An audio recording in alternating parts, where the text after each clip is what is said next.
versículo 53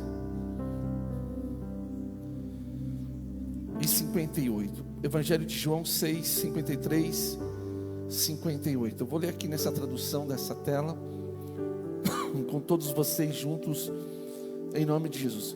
Quero dizer para vocês que estão vendo em casa, essa minha tosse aqui não é coronavírus não, viu pessoal? O pessoal aqui, é por causa que desse piso aqui, eu sou alérgico, viu? Você colocou tapetinho para você? Para mim não me colocam nada, viu? Você viu, Val? Para ele põe um tapetinho aqui, só Deus na causa. Acharam aí? Então diz assim: Jesus, pois, lhe disse: na verdade vos digo, que se não comerdes a carne do Filho do Homem, e não beberdes o seu sangue, não tereis vida em vós mesmo. Quem come a minha carne e bebe o meu sangue, tem vida e a vida eterna, e eu o ressuscitarei no último dia. Porque a minha carne é verdadeira e comida, e o meu sangue é verdadeiro e bebida. Quem come a minha carne e bebe o meu sangue, permanece em mim e eu nele. Guarde bem isso. Volta lá só um pouquinho para mim, produção. Quem come a minha carne e bebe o meu sangue, permanece em mim e eu nele. Que coisa linda. Assim como o Pai que vive me enviou, eu vivo pelo Pai, e assim a quem de mim se alimenta, também viverá por mim. Então esse texto é um texto poderoso do Evangelho de João, onde Jesus ainda estava ali no começo do seu ministério, e ele estava trazendo a palavra aos seus seguidores. E quando eles ouviram esse discurso, ele falou: que coisa dura é esta? Que loucura é isso? Comer da carne, beber do sangue. Pai, filho, se não comer de mim, se não beber de mim, não tem parte para comigo. Eu fico imaginando alguém falar isso daí para mim, e eu não imagine que Jesus, a gente não conhecia Jesus. Imagine nada do que aconteceu espiritualmente com Jesus falando tivesse acontecido, a morte, a ressurreição, a gente não tivesse informação nenhuma. De repente Jesus, você estivesse seguindo a Jesus, você seria os primeiros discípulos de Jesus, e Jesus olhasse assim para você e falasse assim: viu, quem não comer da minha carne e quem não beber do meu sangue não tem parte comigo. Mas que loucura é essa? Comer carne de humano, beber sangue, isso é loucura. Mas Jesus já estava anunciando, Jesus já estava ensinando sobre a ceia do Senhor. Jesus já estava insinuando sobre a Páscoa. E na Bíblia, como eu falei com vocês, a Páscoa, ela tem um simbolismo tremendo. No Êxodo capítulo 12, você vai encontrar que o povo hebreu estava debaixo de um jugo maldito, estava debaixo de um jugo desgraçado. E diz a palavra de Deus que a mão de Faraó ela estava pesadíssima.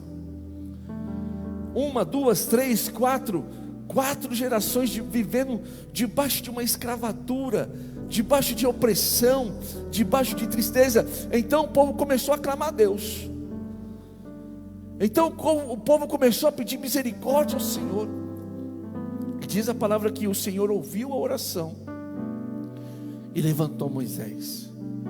Eu não vou me aprofundar muito nisso, porque vocês já conhecem a história, você já conhece a palavra de Deus, você já conhece a passagem bíblica de Moisés. E ali o Senhor derramou as pragas sobre o Egito. O castigo que veio sobre o Egito foi terrível.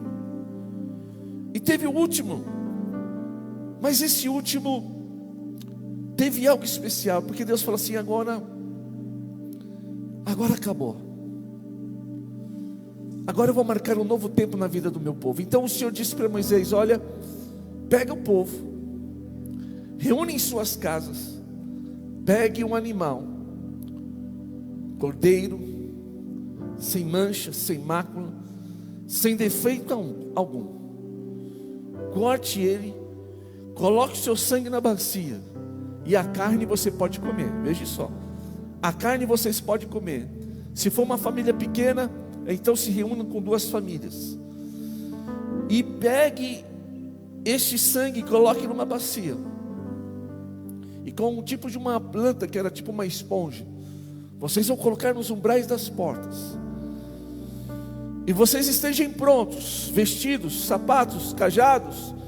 Se fosse nos nossos dias, esteja com as suas malas prontas.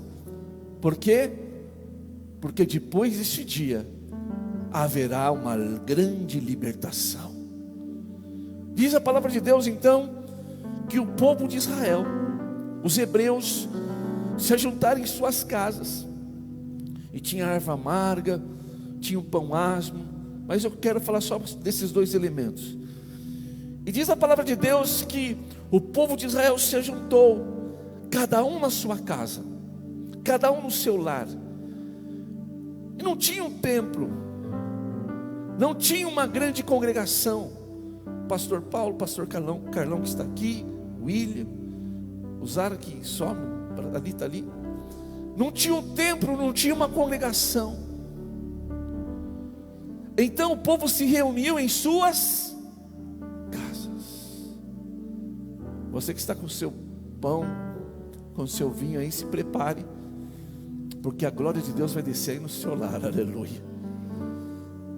E hoje nós não podemos tomar a ceia com a igreja todos juntos, e mesmo assim eu dei um jeito para ver o rosto dos discípulos.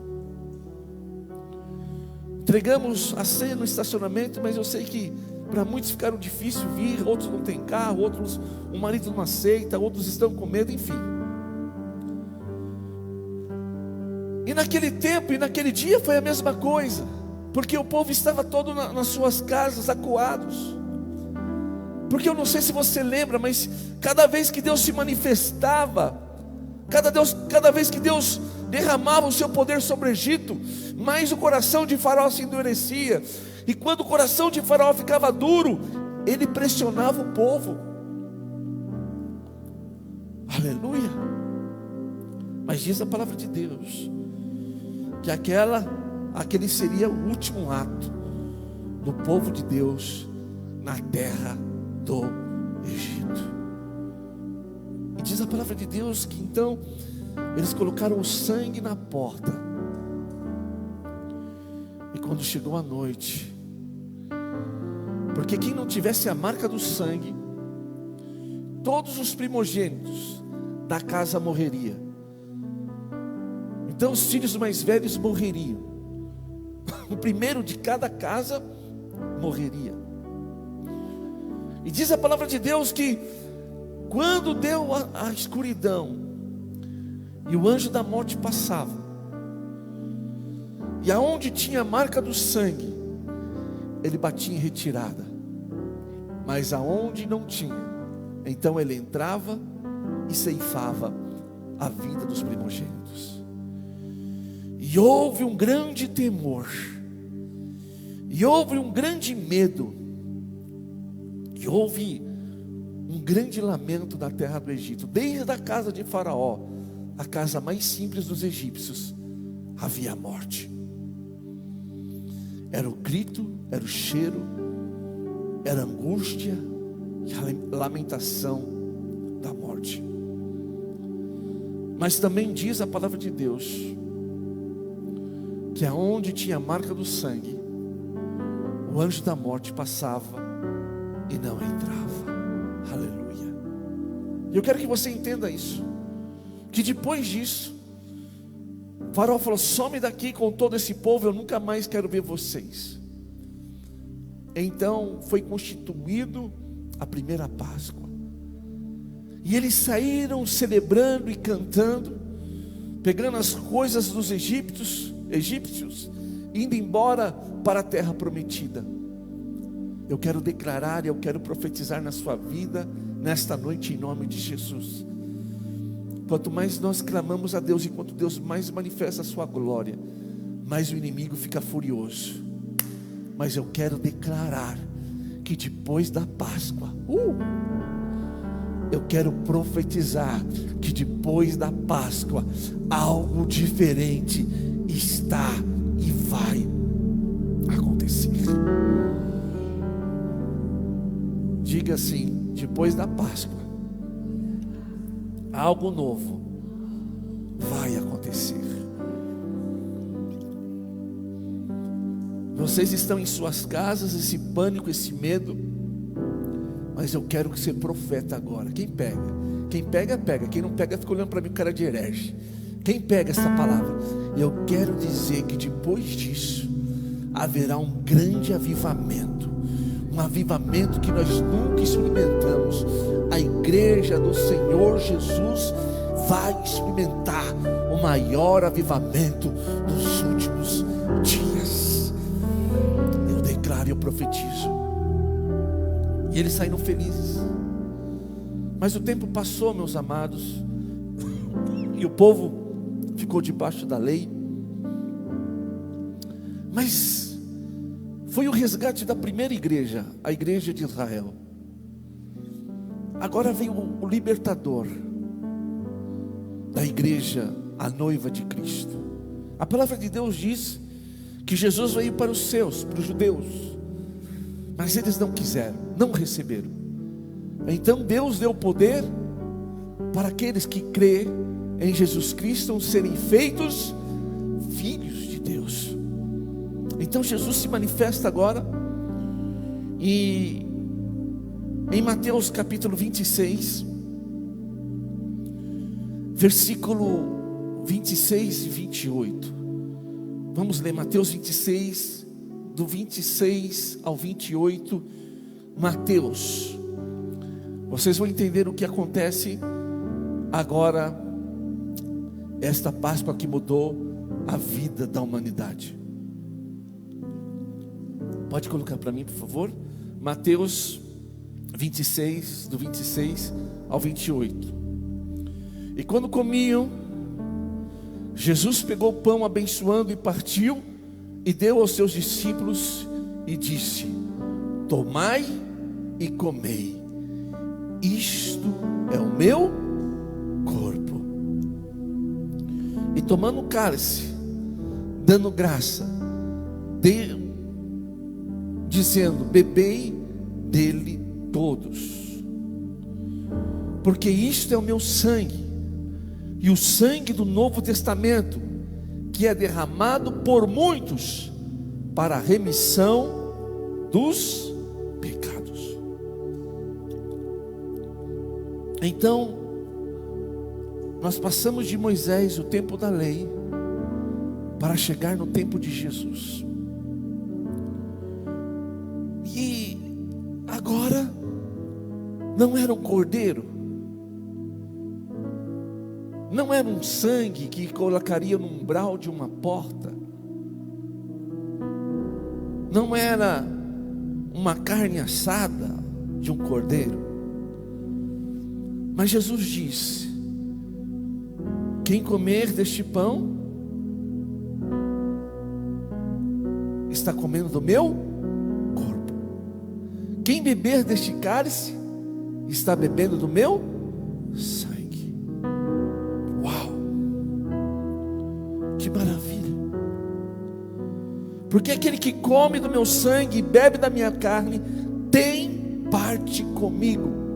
Em João 6 diz: aquele que come do meu corpo e bebe do meu sangue, eu ressuscitarei no último dia. Agora, não era para libertar só um povo, mas era para libertar a todos. Preste bem atenção.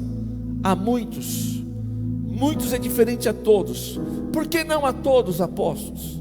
Apóstolo, ele fez isso por todos, mas nem todos aceitam o sacrifício. Muitos aceitam o sacrifício, mas nem todos aceitam o sacrifício de Jesus. E agora a diferença que no Velho Testamento era o anjo da morte, o povo foi liberto da mão de Faraó. E eu quero dizer para você que depois da Páscoa houve uma guerra terrível do povo de Deus contra o povo do Egito. E eu ministrei isso para vocês nesses dias, que depois que eles saíram do Egito, houve uma guerra terrível, aonde o pessoal, os hebreus estavam na frente do Mar Vermelho, atrás do exército de Faraó, e ia acabar com o povo de Deus.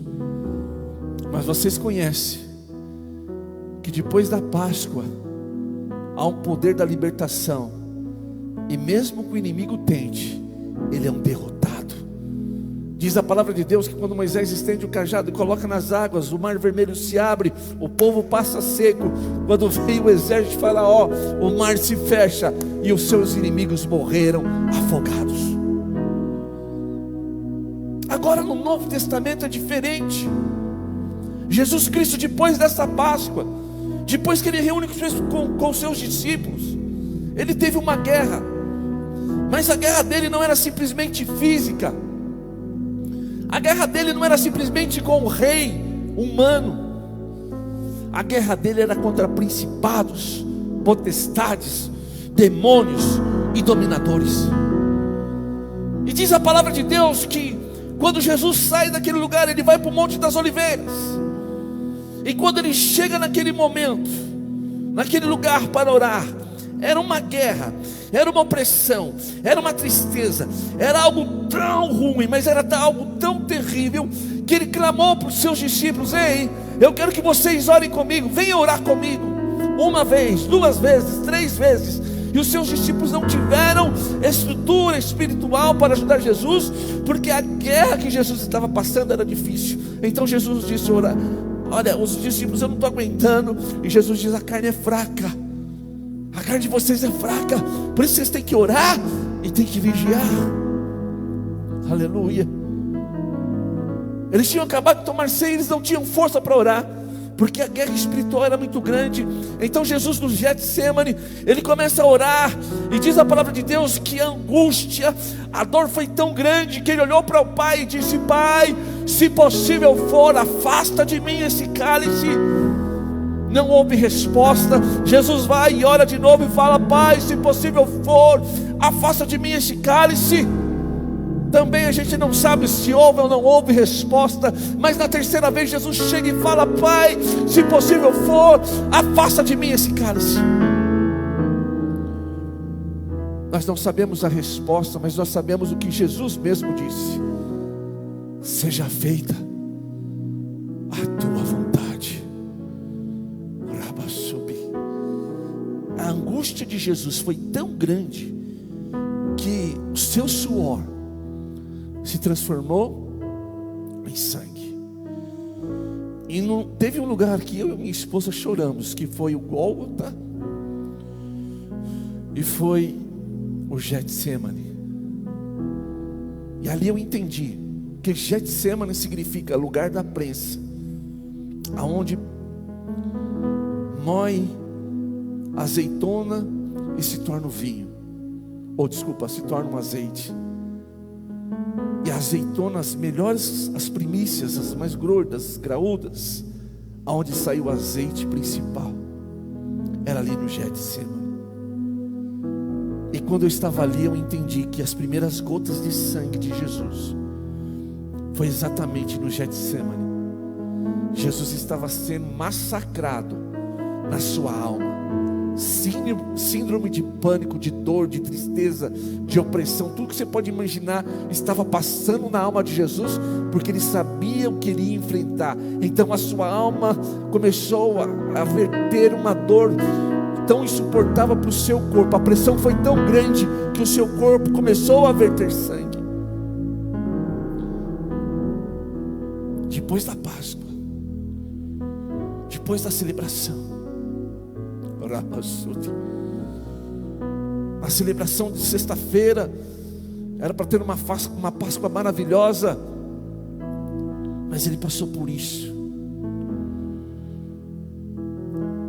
E diz a palavra de Deus, aleluia, que Ele encontrou a cruz, Ele carregou a cruz, foi pendurado na cruz, crucificado na cruz, e o seu sangue vertia, coroa de espinhos, chutes, palavrões, tapas, cuspes, tudo isso Jesus passou. E uma coisa que eu sempre falo, que quando você ia para o templo e você pegava um animal, um cordeiro, ele era levado no lugar do sacrifício, tirava o sangue dele e acabou. Você não ia com esse cordeiro, batia nele, chutava ele, dava tapa nele, colocava coroa de espinho nele, não. Entregava e era uma morte rápida. É morte, é dolorido de qualquer jeito, mas não fazia o bichinho sofrer. Então por que Jesus sofreu? Porque em Isaías 53 diz, ele diz, pelas suas pisaduras nós fomos sarados. Então tinha que ter muito machucado. Os chicotes rasgaram todas as suas costas. E aqui eu tenho a pastora Kátia. Imagine, Kátia, uma navalha, uma bola e um pedaço de osso aqui nessa parte do nervo ciático que fala, né? Chicotadas de homens de 1,83 m com 100 quilos mais ou menos, que eram soldados romanos. Isso arrebentou com a perna de Jesus. Isso arrebentou com a coordenação motora de Jesus. Isso arrebentou com o jeito de Jesus, até os olhos, até para enxergar. Por isso que ele teve que tomar todas aquelas chicotadas. Porque quando pega aqui na sua coluna, arrebenta com todo o seu corpo. Oh Jesus, Ele podia ir lá e derramar o seu sangue, não, mas Ele escolheu sofrer por você, para que você tivesse cura, para que você recebesse cura. Ele passou essa dor na sua alma. Você que está me ouvindo aí, que está com síndrome de pânico, que está deprimido, que está no quarto escuro, que está com medo da vida, Jesus sabe o que é isso, porque Ele passou por isso no Getsemane, escuro, sozinho, Ele passou por isso. Ele sabe o que você está passando. Você que está com uma dor no seu corpo, você que não aguenta fazer nada, Jesus sabe o que é ter dor no corpo, porque Ele passou por isso, meu querido. E o mais duro foi quando Jesus estava na cruz. E leia a Bíblia. Toda vez que Jesus ia falar de Deus, Ele nunca falava Deus, Ele falava Pai. Pai, graças eu te dou. Pai nosso que estás no céu, Pai, eu te agradeço, Pai. Jesus sempre chamou Deus de Pai. Ele ensinou os seus discípulos a orar assim. Ele ensinou a humanidade a orar assim, com a oração do Pai Nosso. Pai nosso que estás nos céus. Aleluia. Mas quando Jesus estava na cruz, aconteceu a pior coisa. Então Ele sofreu na alma, sofreu no corpo, e agora Ele sofreu no espírito. O que é sofrer no espírito? É quando você não tem mais intimidade e comunhão com Deus. Quando Jesus recebeu o meu pecado, quando Jesus recebeu o seu pecado, quando Jesus recebeu o pecado do mundo inteiro, então Ele não chamou mais Deus de Pai, mas Ele chamou de Deus. Ele disse: Deus meu, por que me abandonou? Por que me abandonastes? Porque Deus não podia olhar o seu filho, porque Deus não podia ter comunhão com o seu filho, porque o pecado tira a comunhão com Deus. Eu quero dizer para você que o pânico foi difícil, Jesus sofreu e foi difícil, as chicotadas foram duras demais, o martírio de Jesus foi muito forte, muito sofrimento, mas a coisa que mais arrebentou com Jesus foi que Ele era santo, Ele é santo, santo, santo. Ele não tinha conhecido pecado, nem um pecadinho pequeno, nenhum nível de pecado, porque na santidade não pode ter pecado. E Jesus Cristo, sendo santo, o Filho de Deus, naquela cruz, Ele recebeu a imundícia do pecado, da promiscuidade, do roubo, do homicídio, do adultério. Todo o pecado estava sobre Ele, o pecado da humanidade estava sobre Ele. Ah, meu Deus! Então quando Ele olha para os céus como um pecador, quando a pessoa está em pecado, quando a pessoa não tem comunhão com Deus, é difícil ela falar Pai, ela fala Deus, tem misericórdia de mim. Quando nós estamos longe de Deus, nós não conseguimos chamar Ele de Pai, nós chamamos Ele de Deus. Deus, eu sou um miserável pecador. Então Jesus estava como um pecador na cruz, porque Ele recebeu o pecado da humanidade. Então Ele fala Pai.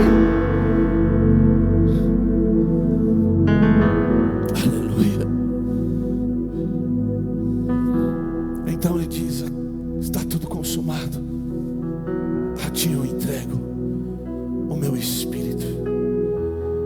Mas eu quero dizer algo para vocês. O diabo fez de tudo. O diabo fez de tudo para tirar Jesus da cruz. Mas Ele não desceu. Sabe por quê? Porque Ele te ama. Jesus até perguntou para Deus: Pai, tem um outro plano? 3 vezes lá no Getsemane: se possível for, afasta de mim esse cálice. Não tem. Então eu pagarei. Eu pagarei pela vida dele, pela vida dela. Eu pagarei pelo mundo inteiro. Aleluia. Então o diabo sabia desse plano, porque desde o Éden o Pai, o Todo-Poderoso, liberou uma palavra: vai nascer um da mulher, e esse vai esmagar a cabeça da serpente. E diz a palavra de Deus que Jesus morre, é sepultado. Mas o que acontece? Abra sua Bíblia em 1 Coríntios capítulo 15. Primeira carta aos Coríntios capítulo 15, versos 5:1. Eu amo isso. Primeira carta aos Coríntios capítulo 15, verso 5:1. Por favor, produção. É um texto poderoso.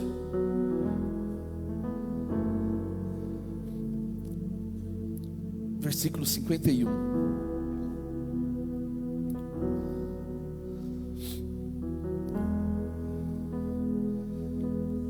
Diz assim: eis que vos digo um mistério. Na verdade nem todos dormiremos, mas todos seremos transformados. Num momento, um abrir e fechar de olho, antes da última trombeta. Porque a trombeta soará, e os mortos ressuscitarão incorruptível, e nós seremos transformados. Porque convém que isso que é corruptível se revista de incorruptibilidade, e que isso que é mortal se revista de imortalidade. O quanto isso que é corruptível se revestir de irrecuperabilidade, e isso que é imortal se revestir da imortalidade. Então cumprir-se-á a palavra que está escrita: tragada foi a morte na vitória. Segura aí. Tragada foi a morte na vitória. 55. Onde está, ó morte, o teu agrilhão? Onde está, ó inferno, a tua vitória? Preste bem atenção. O apóstolo Paulo está falando de um novo corpo. Aqueles que conheceram a morte, passaram por todo aquele processo de decomposição, mas quando ouviram o som da trombeta,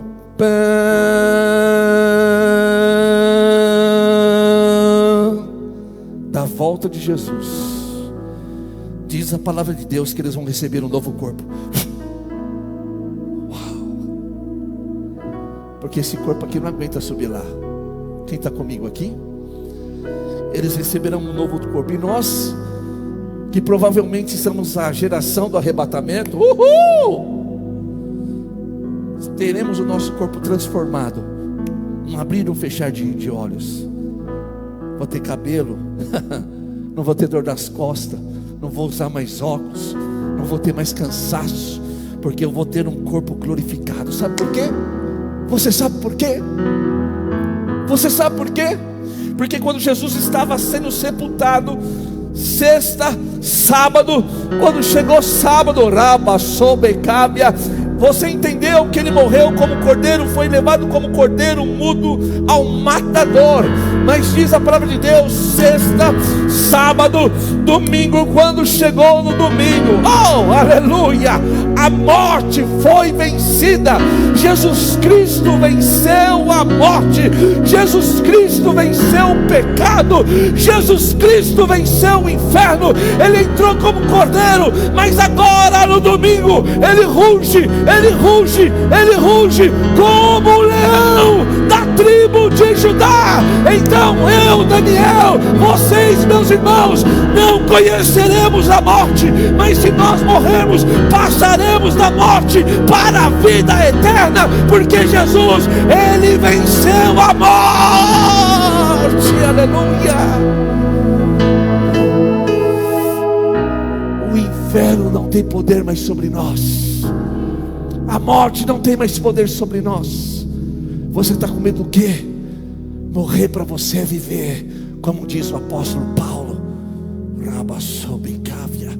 Está com medo do quê? E diz a palavra que ele venceu a morte, ele venceu o diabo, ele venceu os principados. E eu amo Colossenses capítulo 2, versículo 15.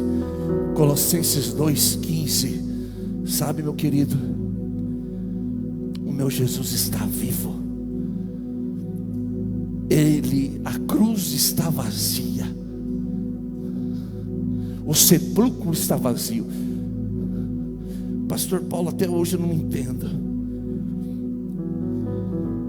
Eu fui com a minha esposa no sepulcro de Jesus, e quando eu entrei lá dentro, não tinha nada. O que eu fui fazer lá, irmão? Se eu já sabia que ele não estava ali, a cruz está vazia, o sepulcro está vazio. Sabe por quê? Porque ele ressuscitou. Leia aqui, coloque para mim aqui, produção, Colossenses 2,15. Aleluia. E diz assim, aleluia: e despojando os principados e potestades, os expôs publicamente, e deles triunfou em si mesmo. Segura aí, eu vou repetir: e despojando os principados e potestades, e expôs publicamente, e o triunfou em si. O que significa? Olha aqui. Sabe por que a palavra do Senhor diz que nós somos mais que vencedores? Porque Jesus já venceu o diabo por mim. Jesus já venceu os principados por mim. Ele expôs publicamente no mundo espiritual. O diabo achou que tinha derrotado Jesus. O diabo fez de tudo para descer Jesus da cruz, mas Jesus não desceu. E ele ressuscitou no terceiro dia. E ele foi, e ele expôs o diabo publicamente, principados e potestades. Foi uma humilhação da chave da morte, da chave do inferno, da chave aqui Satanás. E ele expôs publicamente diante no reino espiritual. E ele agora, aquele homem no domingo, ele entrou na sexta-feira, ajudado por José de Arimateia, ajudado por Nicodemos, todo arrebentado, teve que limpar o seu corpo, cheio de hematomas, cheio de tantas coisas, cheio de cortes, cicatrizes, cheio de ferimentos no seu corpo, foram colocados ali no sepulcro, aleluia. Mas nesses 3 dias, Rabachou de Canta Rabanábias, entenda, Moisés lutou com o faraó, Moisés lutou com o exército do Egito, mas Jesus não lutou com o reino desta terra. Jesus lutou contra principados, Jesus lutou contra potestades, Jesus lutou contra toda a força do mal, e ele recebeu a vitória. Ele venceu principados e potestades, ele venceu o inferno, ele venceu a morte, ele venceu o pecado, aleluia. E a Bíblia diz que ele expôs publicamente, meu querido, o corpo dele estava todo arrebentado, mas nesses dias o corpo dele começou a ser glorificado. O corpo dele começou a ser glorificado. Assim como meu corpo será glorificado, assim como o seu corpo será glorificado, o Senhor começou a glorificar o corpo de Jesus, a ponto dos discípulos olharem para ele e não reconhecerem ele, porque era ele, mas ele estava diferente. Era Jesus, mas estava diferente. Então Jesus disse: eu quero quando meu corpo for ser glorificado, Espírito Santo, faça uma coisa, deixe um sinal do meu amor, deixe um sinal do meu amor, deixe um sinal pelo qual eu tanto amo eles nas minhas mãos e aqui no meu lado. Não tire esta marca, porque eu quero mostrar para os meus filhos o quanto eu vos amo, aleluia. E diz a palavra do Senhor que quando Jesus aparecia para os discípulos, eles achavam que era fantasma, eles tinham medo, porque o corpo dele estava glorificado. Então Jesus falava assim: olha aqui, a minha voz continua, e olha as marcas do meu corpo. Então eles se prostravam e eles adoravam. Jesus apareceu para mais de 400 irmãos. Você está comigo aí? Então ele foi glorificado. E aí no Salmo diz assim: ele com a vitória, um mundo espiritual, primeiro, segundo, terceiro céus abertos. Agora ele aparece diferente e grita um sentinela, um anjo de guerra, de força e de poder: levantai-vos a portas.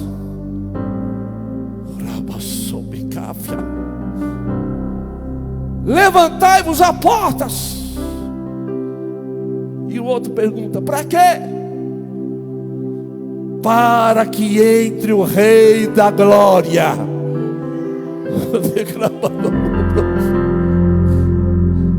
Quem é este Rei da Glória? O Senhor forte, todo poderoso. Ele venceu o pecado, ele venceu a morte, ele venceu o inferno. Ele é o Senhor dos exércitos, ele é o Rei da Glória. Levantai-vos a portas, as vossas cabeças, levantai-vos aos portais eternos, para que entre o Rei da Glória.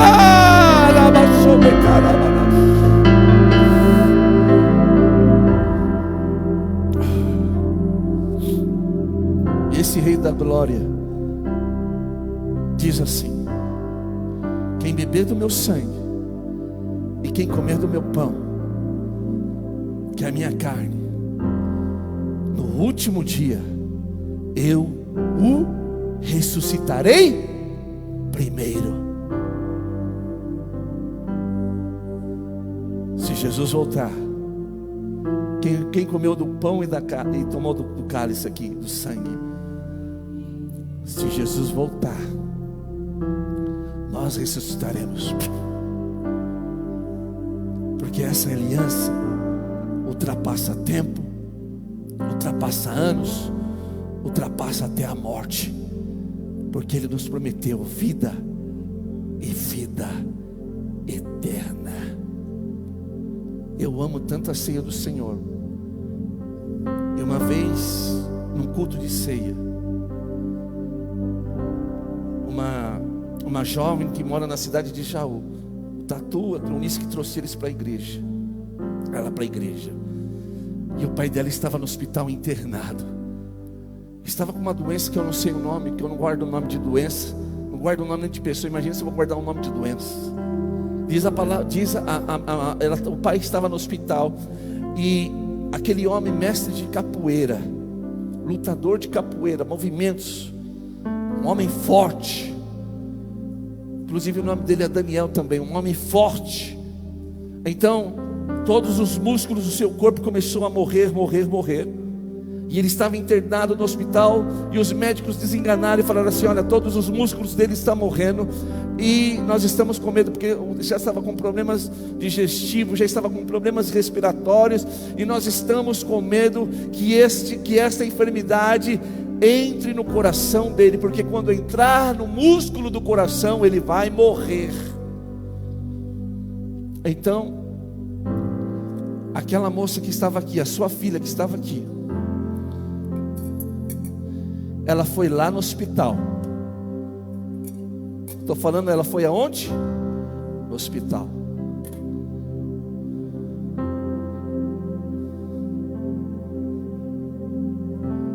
E ela falou assim: estou trazendo o pão e o cálice. O pão é o corpo de Cristo dentro do seu corpo, e o cálice é o sangue de Jesus dentro do seu corpo. E diz a moça de Jaú, que quando seu pai comeu do pão e bebeu do cálice, na mesma semana, no outro dia, ele saiu do hospital para a honra e glória do Senhor Jesus. Eu estou com crente aqui? Eu estou com crente aí em casa? Isso aqui serve tanto para agora quanto para a vida eterna. E eu vou orar por você. Quando eu como isso daqui, consagrado, agora é um simbolismo de um pão e do vinho. Mas quando eu consagro, eu creio. Porque Jesus disse o que, Carlão? O que Jesus disse, Paulo? Quando você comer desse pão, quando você comer do cálice, é um símbolo. Foi assim que ele falou? Você vai comer do pão, você vai comer o do que, Zara? A minha e o vinho, o meu sangue. Eu acredito. E Jesus não pegou uma faca na mesa e cortou um pedaço do braço dele e colocou para os irmãos comer. E nem pegou o sangue que ele cortou e colocou num copo para os irmãos beber. Ele estava falando disso, da ceia. E eu creio que haverá milagres, sinais, prodígios e maravilha. Mas nunca se esqueça que o maior milagre não está aqui. O maior milagre é quando você passar desta vida para ter a vida eterna com Deus.